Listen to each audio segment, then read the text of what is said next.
जी, इस वक्त times square में हैं हम। वो यहाँ सब लोग आज़ादी मांग रहे हैं और यही आज़ादी हम कश्मीरी मांग रहे हैं। हमें वो शेर और बहादुर लोगों की ज़रूरत है और शेर और बहादुर लोग जो है वो क़यादत करेंगे तो वो हमें आज़ादी दिलाएंगे।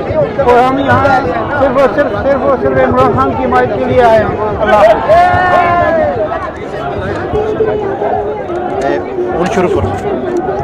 औज़ुबिल्लाहिमिनश्शैतानिर्रजीम बिस्मिल्लाहिर्रहमानिर्रहीम। हम आपको बताना चाहते हैं कि आज ये बहुत बड़ा प्रोटेस्ट अमेरिका में हो रहा है।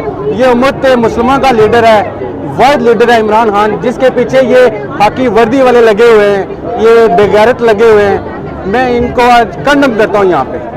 Thank you so much.